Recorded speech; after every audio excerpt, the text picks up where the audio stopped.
Today we're going to talk about It's Not That Complicated. No, this is our series for the next 3 weeks. We'll be looking at 3 love stories in the Bible and hopefully glean some of the biblical principles and what I would always say, yung heart, no, yung puso, kung bakit sinulat ni Lord yung mga stories sa Bible and the flaws that were mentioned and that are so blatant sa mga kwento na we'll go through. This week, we'll go through Isaac and Rebecca.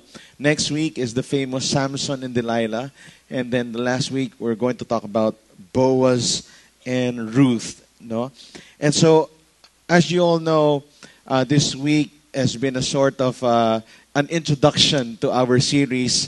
Dahil po sa lumabas sa Facebook feed natin, to the headlines in the newspaper, how a love life can turn out to be so complicated because of whatever reasons that are where we try to challenge the biblical pattern of how marriages, of how love relationships and romantic relationships should be. And as we would always say in our wedding, sa weddings, no, we'd always say if God has given us guidelines that if followed will produce blessing, and if ignored would actually produce misery in marriage. And what we want to do is that for the next 3 weeks, yung prayer lang natin, no, is that your marriage would turn from complicated to it's not that complicated. Now, when we say it's not that complicated, we're not saying it's easy. I think marriage or any kind of love, romantic relationship takes a lot of hard work. You actually work through it. Hindi pwedeng nakaupo lang tayo, nagkatitigan tayo, nagkakaintindihan tayo araw-araw, kaya hindi tayo nag-uusap. It takes a lot of work to actually make it work, right? And you actually fight for your marriage, is what I said, and not fight in your marriage. And when you start making it a habit to fight in your marriage, it actually becomes more complicated. At marami sa kultura natin, no, nagiging komplikado dahil sa atin. Dahil pinapa-complicate natin. Actually, to summarize what I'm saying is that when sin starts to enter into a relationship, it messes things up.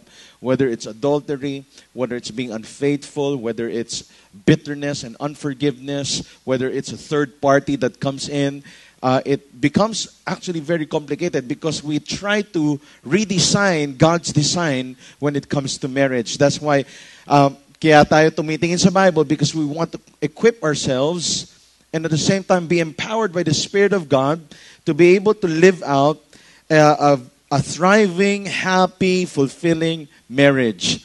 And this is actually for the youth, the singles, and the married people. The things that we'll learn here, you can actually apply in your areas right now. Now, when it comes to our love life, we tend to take control. Tama ba? Kasi feeling natin si Jesus hindi masyado marunong sa love life kasi single naman si Jesus. Right? And he died as a single man, and we think, I don't know if Jesus really knows what love life is all about. And we tend to trust in our own judgment rather than letting God guide us when it comes to our relationship. Meron din pressure to follow the principles of this world when it comes to love, to sex, and to marriage. I love listening to radios, and sometimes alam niyo naman yung mga love advice sa radyo, no? Minsan natatawa lang ako, nakakatawa siya, nakakaaliw siya, kahit na sobrang unbiblical minsan, no?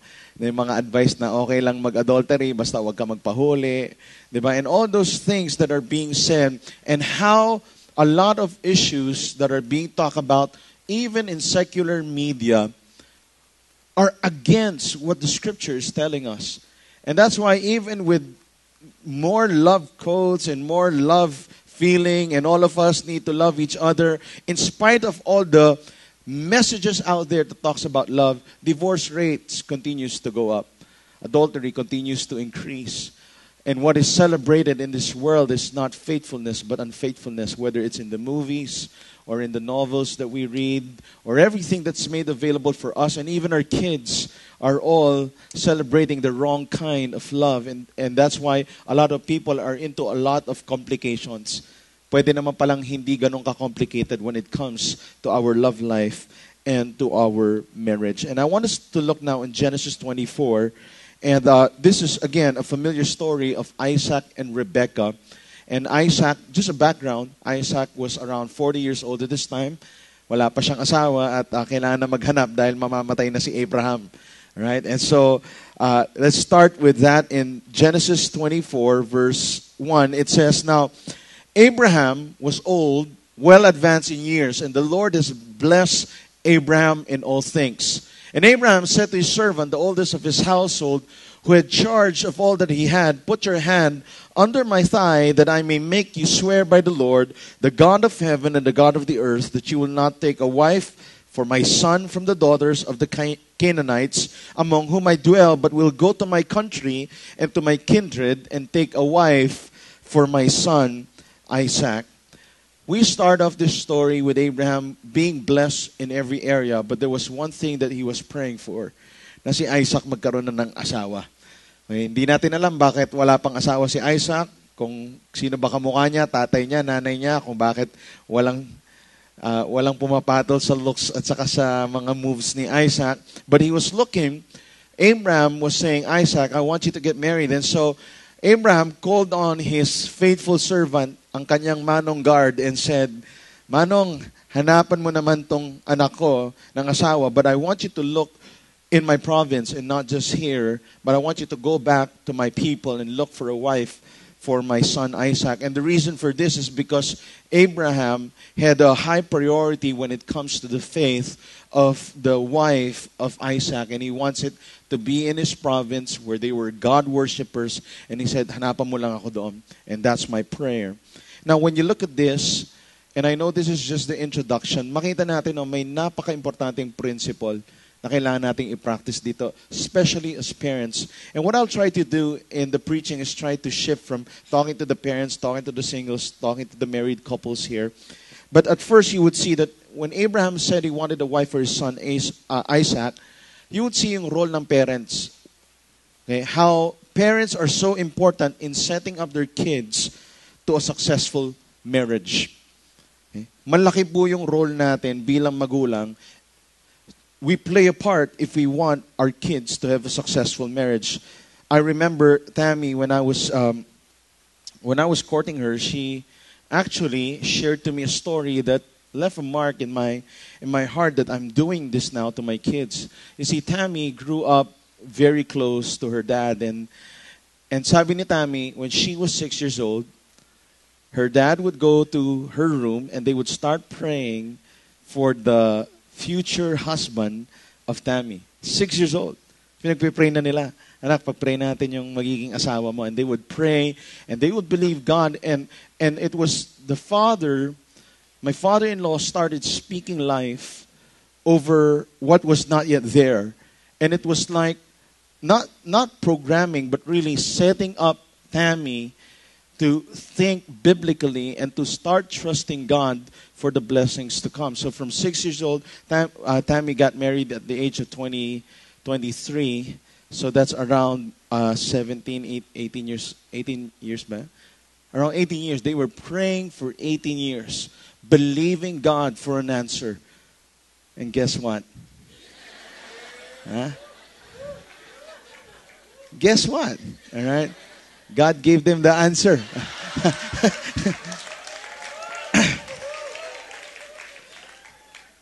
When si Tammy kasi taga Cagayan de Oro. Balik na lang natin. Okay. Si Tammy taga Cagayan de Oro. So, until high school, she was in the province, and then she came to Manila to study in UP. Right? Where sabi nga nila, yung mga mautak daw taga UP. Kaya nga napili ako ni Tammy. So, it just proves a point. No? So, anyway, going back to scripture, okay, when she went to college, si Tammy ligawin eh. As in, sobrang, every time na may puntahan siyang lugar, naliligaw siya. Okay, Ang dami naliligaw kay Tammy at the time, no? And so, we realized, because we were friends during the times when we were in the youth ministry, and we noticed that Tammy, even though a lot of men were courting him, she never entertained any of them, right? She got the gifts but never entertained them, all right? And hindi, loko lang. Makauta ko dyan. But sabi niya, no, because of my closeness with my father, and my dad showered me with "I love you," "I miss you," "I hope to go to Manila just to visit you." And just every time they would have coffee together and just building on that relationship, she was able to distinguish the genuine "I love yous" to the "I love yous" that actually are just papetik-petik na "I love you" lang. Sabi niya, parang dahil natikman ko yung sincere na "I love you" ng tatay ko, hindi ko hinanap sa lalaki yung mga "I love you" na kailangan. And it was just at the right moment when God opens up her heart that she was able to entertain suitors. And I was actually the first boyfriend ni Tammy, no, and the only one. And the same way with me. It was because we were preparing ourselves for the person that God wants us to marry one day. So hindi ka matatalon from one relationship to the other, trying to check people out as if they're objects. But it's more of preparing ourselves so that when the time comes, we're prepared. Right? And again, the role of the parents it's very, very important. Yung role ng parents. Naalala ko yung nanay ko, no, at the time I was 23.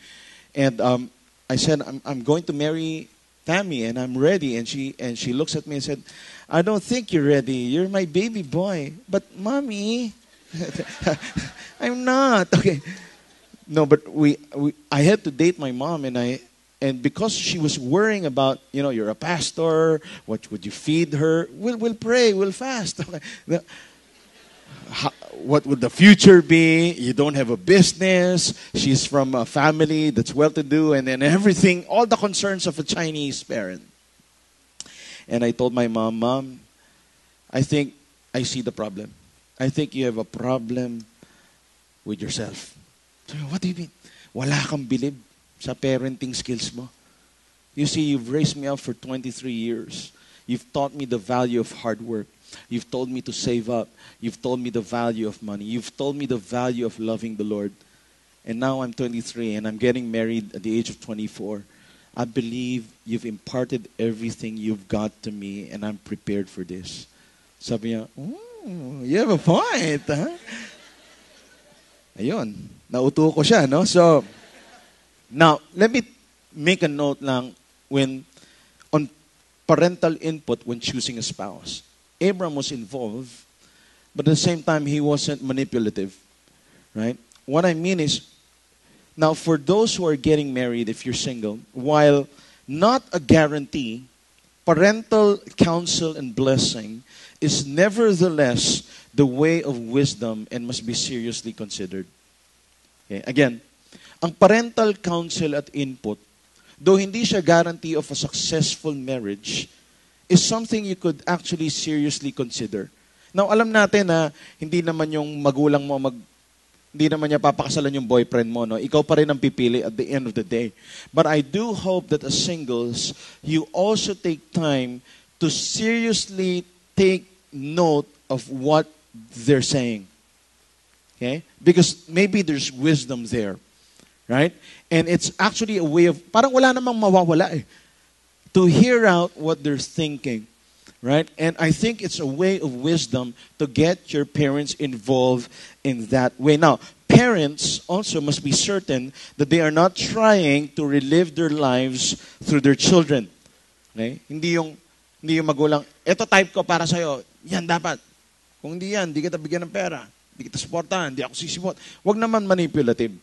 Right? Hindi rin ata biblical yon. Kasi your kids, when they're all grown up, they need to make a decision. And you've got to teach them that a decision is made and they need to stick to that decision. But whatever decision they make, I do pray as parents, whether you vote that guy or girl, I hope there's also parental encouragement and blessings that you will give your kids. Right? Now, for children, they must also be certain that they are not dishonoring their parents with a dishonest self-justification. What do I mean? Minsan naman kasi halatang obvious. Okay? May naniligaw sa iyong lalaki, galing manligaw, pero walang trabaho, walang pera, walang plano sa buhay. Right? Mahal na mahal ka niya, gwapo niya, di ba, and whatever, and in love ka, pero kitang-kita, wala kang kinabukasan doon. Sabihin ng magulang mo, anak, yan ba talaga yung gusto mo? Huwag ka na mag-dishonest self-justification. Ibig sabihin, you lie to yourself and say, hindi, may plano yan. May gagawin din yan. Hindi nga, 3 years na nga walang ginagawa yan. Di ba? 48 ka na. Di ba? Wala pa ring plano yan sa'yo. So, dapat, nagigets yung sinasabi ko, most of the time kasi pag in love ka, yung emotions mo, yung pinapairal mo, nakakalimutan mo na yung iba mas objective kaysa sa'yo. Kasi clouded ka eh, in love ka nga eh. At pinaglalaban mo at gustong-gusto mo yung against all odds. Diba? Dahil Phil Collins, ano ka eh. Diba? Fan. No? So, minsan clouded yung judgment mo. That's why you have to seriously take note of what others would actually say. But again, at the end of the day, you need to make that decision. And later, I'll tell you, once you make the decision, what you need to do. Right? And so, Abraham was involved. And I do hope you're involved. Fathers, you have a part to play in this. In almost all the love stories, makikita mo, it's either the father is absentee in the Bible and there's no parental input there. That's why things get out of hand, because there's such a special role for dads and for mothers when it comes to your kids. Right? And so he said, O Lord God, my master Abraham. So nagpray yung servant, no? Please grant me success today and show steadfast love to my master Abraham. See, I'm standing beside this spring and the daughters of the townspeople are coming out to draw water. May it be that when I say to a girl, please let down your jar that I may have a drink, and she says, drink, and I'll water your camels too. So, ang prayer ng servant, Lord, sana pag mayroon akong tinanungan na babae, pwede bang painom ng tubig? Sabi niya, hindi lang ikaw papainumin ko, pati yung mga camels mo. Alright? And so, that was his prayer. It was like, suntok sa buwantong prayer na to, na may babaeng gagawa niyan. Now, he said, let her be the one you have chosen for your servant Isaac. By this I will know that you have shown kindness to my master. Right? And so, anong ginawa ng servant Abraham? Tumambay siya doon sa well. Bakit? Anong meron sa well? Mga girls. Doon pumupunta yung mga girls. At doon siya tumambay dahil doon mo makikita yung mga babaeng nagtatrabaho. Hindi yung babaeng lagi lang nasa parlor. Ito mga nagtatrabaho. They actually go out in schedules, and these women would take their jars and fill it with water for use in the household or for whatever reason it is. And so doon pumunta at tumambay yung servant ni Abraham na si Elazar. Now, I received a question about finding the right partner in life, I think a couple of years ago, and the guy was sharing how he ends up frustrated all the time because lahat daw ng girl na naka-relationship niya, it's always complicated. Something goes wrong all the time. And sometimes to the point it was not glorifying to God anymore. So he said, can you help me process through my problem? So, nung nag-usap kami, mapipinpoint mo agad yung problema. He had a fundamental problem. The guy wanted a church girl. A guy wanted someone who loves Jesus, who reads the Bible, a woman who puts her identity and strength in the Lord. And when I asked her, saan ka ba naghanap ng girl? Sa party. Sa bar. Sa ano? Sabi ko, wala kang makikita doon. Lasing yun nung nakakita mo. Di ba? In search din yan of something. Di ba? Kung gusto mo ng taong mahal si Lord, saan ka maghahanap? Saan? Sa church? Meron ba dito? Okay. Di ba? Sa church. Di ba? Dito ka maghanap. Bakit? Dito, may high probability na priority nila si Lord. Again, there's no guarantee. But at least you have to know where to look for one.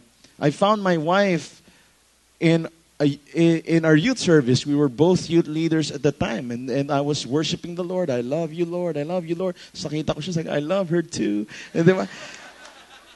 And I knew at the time it was it was sort of in a funny way because later I'll explain more, but I found her in church and I saw her love for Jesus. And one of my prayer was, Lord, give me a wife who would love Jesus more than she would love me. Because if she would love Jesus, when there's a problem with me, she'll forgive me. She'll love me. Why? Because she loves you more. And that's my prayer, Lord, that I would love you more than I would love my wife. So that when things go wrong and things get complicated, we can look to you and forgive each other because we love you more. Funny how we want something and we know where to get it, but we end up looking for it in other places. Tapos frustrated tayo. Wala namang matino. Saan ka ba naghanap? Saan ka ba nag-entertain? Kung mali yung source mo, di ba? Don't expect a different result. This happens a lot to ladies. They want a responsible guy. They want a caring guy. They want a guy who loves Jesus. Where do you go looking for guys like that? You have to know where they are. And here's how Isaac got the girl. Before he had finished praying, so nagpipray yung servant, Rebecca came out with her jar on her shoulder. She was the daughter of Bethuel, son of Milcah, who was the wife of Abraham's brother Nahor. The girl was very beautiful, a virgin. No man had ever slept with her. She went down to the spring, filled her jar, and came up again. And again, in the middle of the prayer, this girl comes out with a jar on her shoulder, going to the well, all right, and filling it up with water. And the Bible describes her as beautiful, a virgin, somebody who is untouched, right? Now, I know there's a lot of talk about virginity today, how it's been downplayed, how it's laughed at, how today, virgin ka, ay grabe, antik ka, ano ba yan, di ba? Wala pa pumapatol sa'yo, di ba? And so, there's a lot of pressure from the world to follow the ways of the world. Parang normal na lang, di ba? I remember in our second year here in Green Hills, our prayer was that we'll be a church for the unchurched.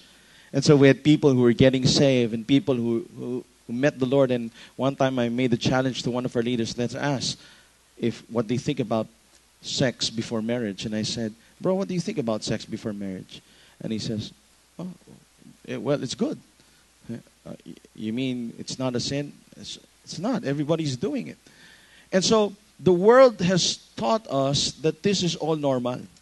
Sabi ko nga, di ba, yung sa fight series, mautak si Satan eh. Si Satan gusto niyan, pag single ka pa, sex all you want. Pag married ka na, no sex na. Okay? Abstinence na. Okay? Di ba, binabaliktad niya lahat eh, on how God designed things. And so, we need to fight this. And how do you fight it? You can't fight this on your own. On our own strength, di natin to kaya. To be a virgin now with all the sexual temptations of this world, it is hard. Now, I was a virgin when I got married. Now, I'm not saying this out of pride, but I just want to say this, that in the process of preserving my virginity, it was one of the hardest things that I have to fight. Why? I've got a girlfriend who was so beautiful, who was so hot, that I would pray almost every night, God, I want to be pure.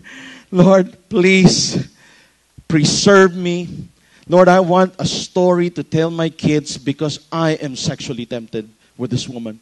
I was a pastor at the time, but I had to face the fact that I am tempted just like any other man. And it's just something that we need if we're saying, God, we want to glorify you, that I cannot do this on my own. Isipin mo, no, pag sarili mo lang, yung sariling lakas mo lang, hindi, maging virgin ako forever. Di ba? Until the day I get married. Isipin mo, pag walang tulong ni Lord, sa tingin mo kaya? Imposible, no? For me, parang di ko nakita na magiging victorious ako pag walang tulong ng Holy Spirit.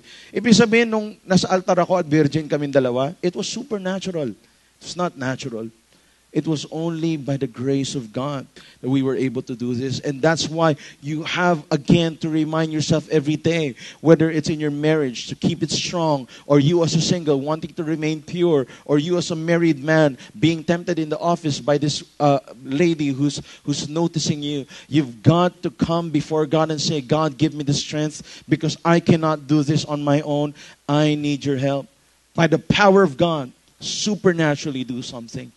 That's what we need to do. because we're faced with temptations every day.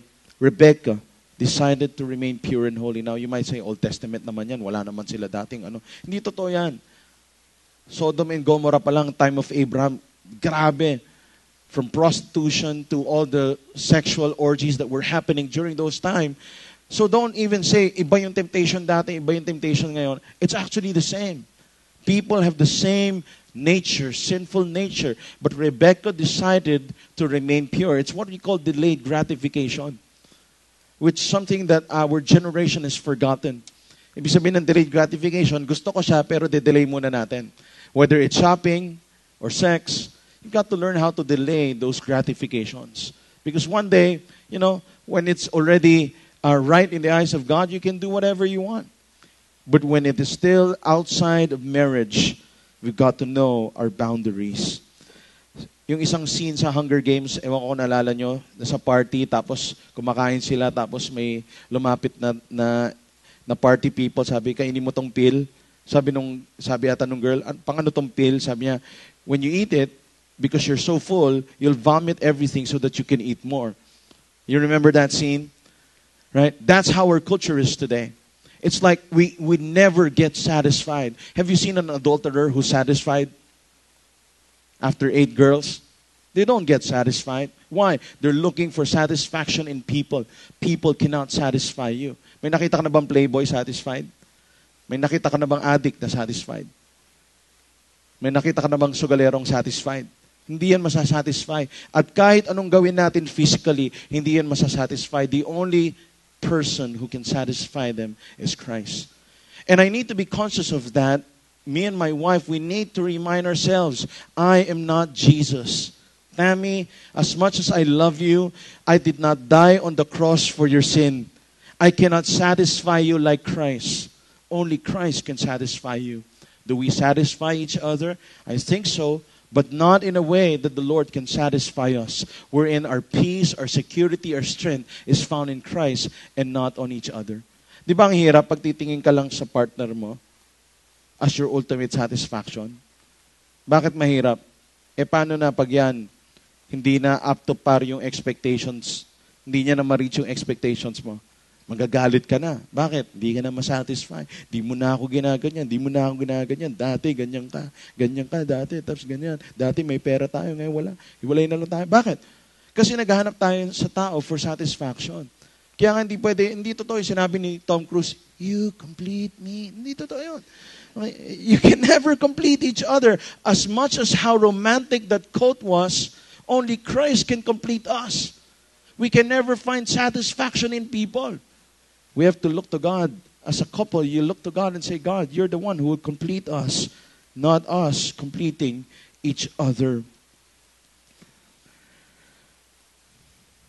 Here's how Rebecca responded when asked for water.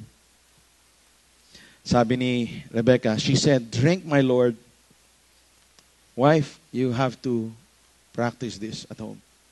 You call your husband Lord. Okay? Drink, my Lord. And she quickly let down her jar upon her hand and gave him a drink. When she had finished giving him a drink, she said, I will draw water for your camels also until they have finished drinking. So she quickly emptied her jar into the trough and ran again to the well to draw water, and she drew for all his camels. The man gazed at her in silence to learn whether the Lord has prospered his journey or not. Parang prayer ko to Biglang humirit. Now, during the Old Testament time, it is customary for women to offer traveling men water. But to say, I'll water your camels too, was going beyond the expectation. It's something that is not required of a woman to do. Now, sabi, pinainom lang naman yung mga camels. Now, let me explain how complicated camels are. One camel, after travel, requires 40 to 50 gallons of water. Okay? Yung gallon po natin sa bahay, na purified water, 5 gallons yun. Yung binubuhat nung lalaki sa bahay, 5 gallons yun. Alright? Per camel, 10 galon. Kukunin ni Rebecca, pupunuin niya yung 5 gallons, lalagay niya, babalik siya, pupunuin niya, lalagay niya 10 beses, isang camel pa lang yon. Yung camel ni Abraham wasn't one. It has minimum of 10 camels. That's 400 to 500 gallons of water. So if you make an estimate, it would take her 3 to 4 hours to water the camels. And she made that offer. That's why the servant was like, Lord, ito na ba yun? Parang ang bilis ng sagot. Ang tindi nung ginawa nitong babae na to. So para sa mga nag-iisip dito, no, let me just break your mindset when it comes to your body, women. You think, dapat ganito kasi ito yung nasa cover ng magazine. Dapat ganyan yung curve. Pag ganun yung curve mo, hindi ka makabuhat ng 5 gallon na 400 gallons of water. Malaki ka. Di ba? Lilo ang dating mo. Okay. Minsan kasi nagpapaano tayo sa mundo na ito yung gwapo, ito, di ba? Ay, ito sabi nila, paano mo nalaman yan? Di ba? Maganda ba? Pwede. Di ba? Bakit? Sino ba nagbibigay ng standard? Basta alam ko, nanay ko sabi, gwapo ako eh. Di ba? So, di ba? So, hindi tayo pwede magpaano nga sa world. Kaya nga nagiging komplikado eh. So, Rebecca showed character. She showed class. When all the other women and what we're fed is that we need to be like Snow White every day, waiting on the window with her comb and singing, "Someday my prince will come." Sister, pag inaantay mo lang na yung ultimate goal mo in life, kaya ka nagpe-prepare marriage, napakalungkot ng buhay mo. Wawa ka naman. Ibig sabihin nun, pag ang ultimate, anong goal mo, sister? Magpakasal. Kasi pag yun yung goal mo, pag nagpakasal ka na, pwede ka na kunin ni Lord. Totoo. Di ba? Ang lungkot eh. Kaya ang daming malungkot dahil nung nagpakasal sila, yung expectation nila ng marriage, iba, dahil nabasa nila sa isang pocketbook na ganito yung marriage, tapos nakita nila, hindi pala ganun talaga, ang lalaki hindi naman talaga ganyan or ganyan, di ba? Ang daming broken expectation, anong mangyari? Depressed. Why?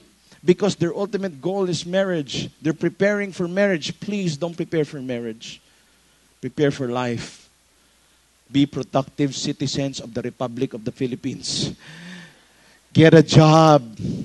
Men and women. Right? Prepare yourselves. Save up.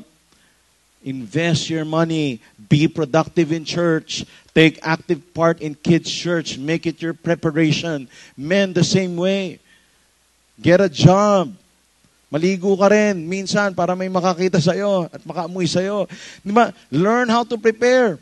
Hindi pwedeng, dito na lang ako, ganito na lang ako. Talaga walang papatol sa'yo pagka ganun ka.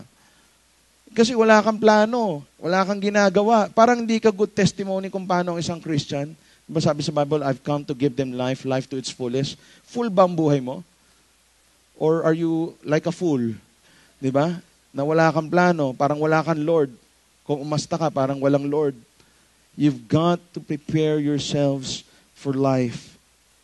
Are you ready for that? Don't just do what people expect from you.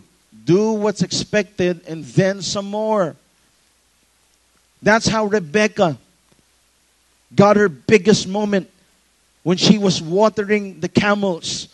That's why, please, everyone here, don't despise your camels. Ano ba to? Camel na lang ng camel. Diba? Parang lungkot naman ng buhay. Tagal naman ng iniingi ko kay Lord. Ito pa, nang utos pa na tubigin ko yung camel niya. Yeah. Rebecca, if you see the view at this time, the camels were full of gold, herbs, spices, and presents to the woman that was to be chosen. Rebecca had no idea that this was about marriage. She was just doing her job. She was showing character in class. Nung pinapainom niya yung camel, di niya alam yung ginto na nandun sa camel, para sa kanya lahat yun. Your camel days could be the biggest moments of your life. Don't despise those camel days. Don't despise the time. And I've shared this story, di ba? Divisoria ako noon. Grabe, almost 2 years. Nasa bodega ako. Nagyayardan ng tela, nagbubuhat. Sabi ko, ano ba to? Lasal graduate, ayos. Ha? Di ba? Dito ako nilagay sa bodega. But I thank God for those bodega days. Why? It has built my character. It has made me learn that I need to work every day. That I know the value of hard work. I know the value of working in teams.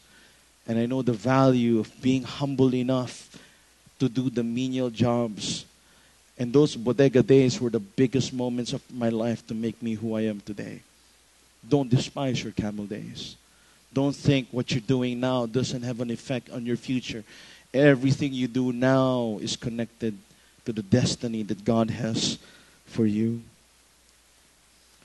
Si Tammy, the first time yung trigger sa akin kay Tammy at that time, we were in the youth camp and one of our friends, nagkasakit, tumigas yung katawan, pati yung legs hindi magalaw, kulang sa potassium, hindi kasi nagsasaging. So, hindi siya makagalaw. So, naghanap kami ng someone with a medical degree.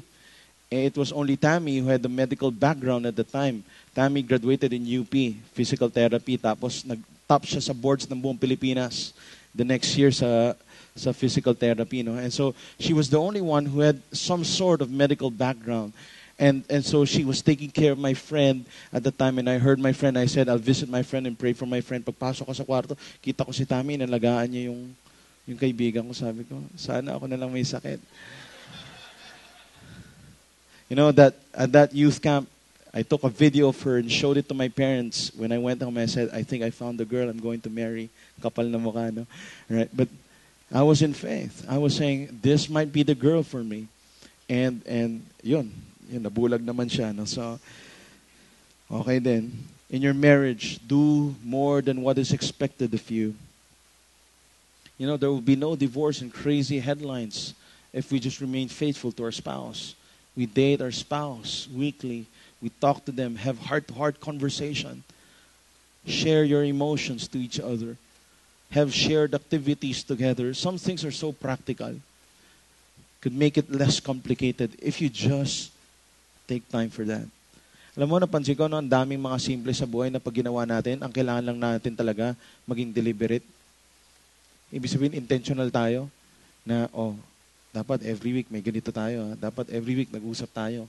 Diba? Hindi naman hiningi ng misis natin na araw-araw kausap natin sila ng 1 oras. Siguro, masisira din ulo ko kung 1 oras kami nag-usap araw-araw. No? Pero ano ba yung once or twice a week, nag-uusap kayo kung anong nangyayari lang sa kanya, sa puso niya, di ba? Kakain kayo, magkape kayo, or do something together to build that relationship. Do something more than what is required of you. Men, we are responsible for our families. Men, you've got to say, I'm the head of the house. I'm responsible for the finances. I'm responsible for my wife. I'm responsible for my kids. Take responsibility and some more. Sabi nga ni Ed Cole, you're male by birth, but you're a man by choice. I hope you make a choice to be men today. To all the single men and the fathers in the house today. Now, let me fast forward. So, nag-usap na sila. So ano bang gagawin natin? Verse 50, Then Laban and Bethuel answered and said, The thing has come from the Lord. We cannot speak to you bad or good. Behold, Rebekah is before you. Take her and go and let her be the wife of your master's son, as the Lord has spoken.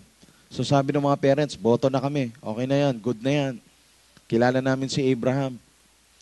They said, Let us call the young woman and ask her. Pero it's not our decision. Let's ask Rebekah. And so, again, you would see the parents were not manipulating. They were giving the blessing, but they were not saying, Rebekah, you're forced to marry that guy. They said, let's ask her.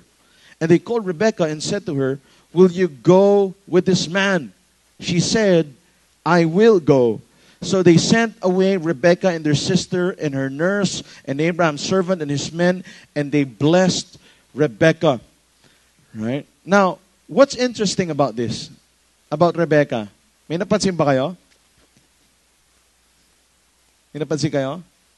She said, I will go, but she never had actually met Isaac. Grabe, no? Hindi pa niya nakikita si Isaac, sabi niya, I'll go. I'll marry that guy. Now, I'm not saying after the service, tara, Facebook tayo, una mag-chat sa akin, yun na yun. Hindi. Okay, please. Okay? Old Testament, may mga ibang Old Testament truth at saka Testament customs and practices. All right? That's why I'm saying let's get the heart of what's in this story. What's the heart in this is that it was actually an act of faith for Rebecca to marry a man she has never seen. What does that mean? And here's my point. Love is actually a decision. But more than a decision, marriage is a covenant. Okay? Now let me explain. These are two different statements, but it has one great big idea. Ang culture kasi nga natin ngayon, overemphasize pagdating sa feelings. Feel ko eh. Tumaas balbon ko eh. Balbon eh, no? Basta, spider sense ko lang na siya na. Di ba? Or whatever. And you make a decision, a big decision in your life based on emotions. You get married. Now, here's the problem with that. Because when you base love on your feelings and you decided to marry someone based on emotion, it is the same emotion that would make you decide to divorce that person. Why? It's based on emotions. Emotions are very unstable. Rebecca did not know Isaac. Hindi niya alam yung itsura ni Isaac. Gwapo ba yan o mabait lang? Diba? Mayaman ba yan o hindi? Mukhang mayaman, pero hindi natin alam sa tatay ba niya yan o sa kanya. She entered into that as an act of faith. Why? Number one, she made a decision. Second, it's because Rebecca understood when she enters into marriage, it is a covenant. Tinanong ko papa ko dati at saka si mama, pa, after 40 plus years of marriage, may araw na ba na paggising mo sa umaga, nakita mo yung asawa mo, tapos sabi mo, ba't ba ito pinakasalan ko? Yeah. And they said, yeah, we had times like that. And I think almost all married couples here would honestly say there were times that you actually don't feel love for the other, especially when you're fighting. Am I right? But what keeps the marriage alive? It's actually this. Love is a decision. More than that, marriage is a covenant. Kaya ako sinabi overrated ang feelings. Kasi most of the time, yung love ng mundo, ini-equate natin sa feelings. Kaya nga overrated din ang love ngayon eh. I love you, that's why I marry you. I've fallen out of love, that's why I'll divorce you. You see, it's a decision. It's a covenant. Ano ibig sabihin ng covenant? Ibig sabihin ng covenant, it's one way. It's forever. It's never ending. It's a one way, forever, never ending love. Jesus entered into a covenant with us. Pag tayo Kristiyano, it's actually a covenant. Anong binigay natin sa relationship natin kay Lord? Complications, kasalanan, moody, strongholds, demonic oppressions. Yun ang mga binigay natin kay Lord. Nung sinabi ni Lord, mamahalin ko kayo, Romans 5:8, while you were still sinners, I chose to die for you, Jesus said. Jesus knew what he was entering into. He knew it was going to be complicated. But why did he enter it? Because of a covenant. He knew that it is the covenant love of God that would transform his people. Not us performing, but us relying on what Christ did and performed for us on the cross. That's why it's easier to forgive as married couples. Why? Dahil naintindihan natin, covenant to ni Lord. Hindi to dahil ang bait mo sa akin or ang bait ko sa'yo, kung hindi dahil ang bait-bait ni Lord sa atin. That's why we can make this work.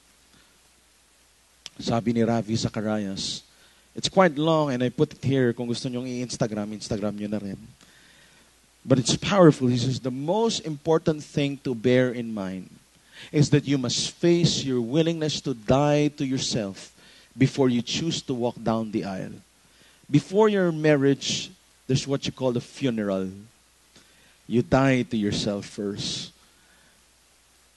Is this the person, the one for whom you're willing to die daily? If you're with your spouse, can you look at your spouse? Is that the person whom you are willing to die daily? Sabi nung isa, mamamatay na nga ako, lagi ko siya kasama eh.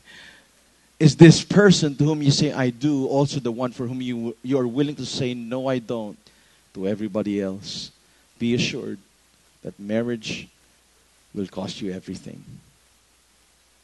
That's Christian marriage. It will cost you everything. It cost God everything when He entered into a marriage covenant with the church.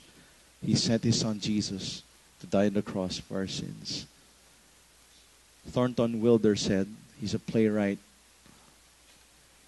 I love this because parang nakuha niya yung covenant no, without saying the word covenant. He says, I didn't marry you because you were perfect. I didn't even marry you because I loved you. I married you because you gave me a promise. That promise made up for your faults. And the promise I gave you made up for mine. Two imperfect people got married. And it was the promise that made the marriage. And when our children were growing up, it wasn't a house that protected them. And it wasn't our love that protected them. It was that promise. Kala natin ultimate love. Pero kasing love nga natin, maling context. Selfish love. Ang ultimate context natin yung covenant. Love does not keep the marriage alive. The covenant keeps the marriage alive. There will be days your marriage and your relationships will be tested. But you have to understand, you're covenant people of God. Isipin mo, no, pag si God nagsabi, grabe kayo, titigas ang ulo nyo, divorce na lang din tayo. Grabe, no? Sino kaya makakalapit pa kay Lord every Sunday para mag-worship? Makabasa ba? Sa tingin mo, may kay pa tayo magbasa ng Bible pag ganun mag-isip si Lord. Pero sabi ni Lord, no. While you're still sinners, I died for you. That's the covenant love of God. And when you're saying, I do to someone, you're entering into a covenant with that person. No turning back. No turning back. Verse 63. And Isaac went out to meditate in the field toward evening. And he lifted up his eyes and saw, and behold, there were camels coming. And Rebekah lifted up her eyes, and when she saw Isaac, she dismounted from the camel and said to the servant, who is that man walking in the field to meet us? So hindi ko alam yung reaction niya kung natatakot siya sa itsura ni Isaac o hindi, no? The servant said, it is my master. So she took her veil and covered herself. And the servant told Isaac all the things that he had done. I want you to look at verse 67. Then Isaac brought her into the tent of Sarah, his mother, and took Rebekah, and she became his wife, and he loved her. In verse 67, you would see the sequence of how relationships can get uncomplicated. Sabi dito, she became his wife, and he loved her. The world will tell you, you love, then you marry. Kaya nga, anong madalas nating tanong, Lord, siya na ba yung will mo sa akin? Ilan sa atin yun yung tanong natin? Nung may nakita kang nasa church, Lord, siya ba si God's will? Yeah. Yung iba, ganun pa yung mga pick-up line. Eh. Hi, I'm Dennis, and you're God's will? Yes. Labo. Okay. But if you look at the story, makita mo, no? Shinatter ni Lord yung ganong thinking. Kasi feeling natin minsan parang madam something si Lord eh. Siya na ba yung will ni Lord sa akin? Ang will ni Lord hindi tao, no? Sorry to break the news to all the singles here. The will of the Lord is not a person. Love is a decision, marriage is a covenant.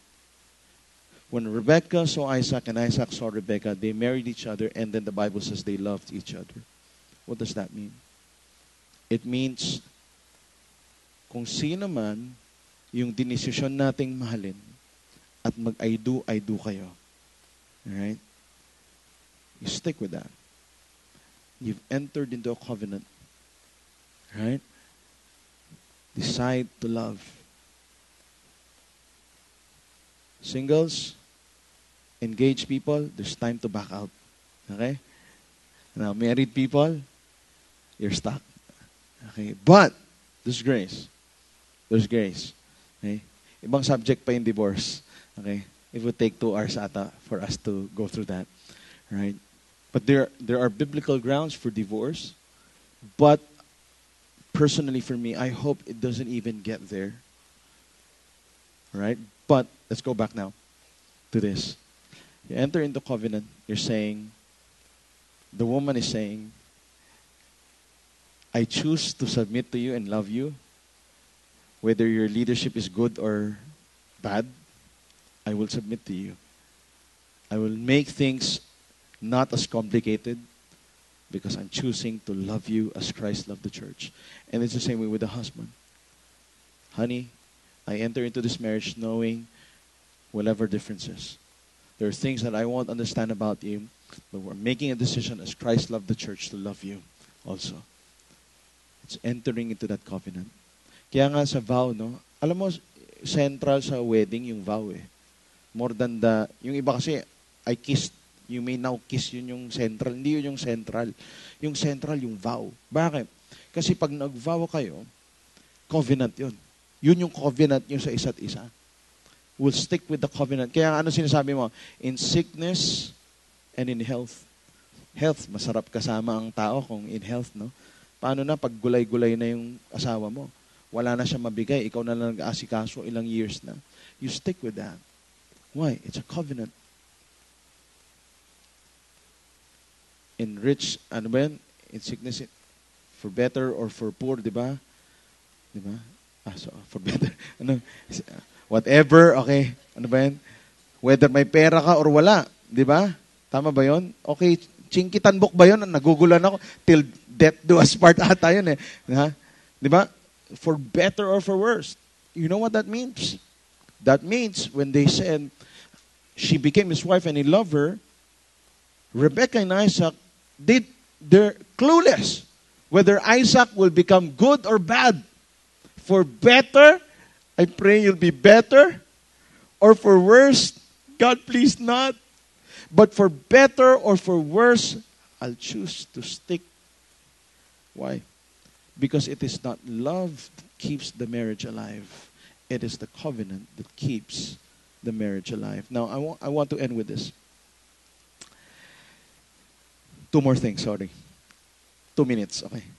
Notice in our marriage, couples when they fight, pero pag context mo, covenant, the way to restore the fight is not just sorry. What do you do? If there's really reconciliation, you hug. Come here, honey. You kiss each other. It means, you know what do? You hurt me, but I forgive you. What that means is, honey, you are my source of joy, and you're my source of sorrow. You're my source of happiness and the source of my stress. You're the source of everything I love and sometimes the source of everything I hate. But the ultimate source of what would keep this alive is the grace, the love, the forgiveness that is found in Christ. That's why we're sticking together. We will all be tested pagdating sa marriage natin, pagdating sa romantic relationships natin. Ano pa yung pangalawa? Just to end. Genesis 24, verse 1, down to verse 67, started with a prayer. Pray sila, Lord, bigyan mo yung si Isaac na ano, pray si Abraham, pray yung servant. At the end of chapter 24, it ended with a prayer with Isaac meditating on the field and praying. Throughout the process, there was prayer. That's why I shared Tammy's dad praying when she was still 6 years old. Because from birth down to the day you get married and enjoy your spouse, it has to be covered in prayer. Sana nagpipray kayo. There's power in prayer. You have authority when you come to God in prayer.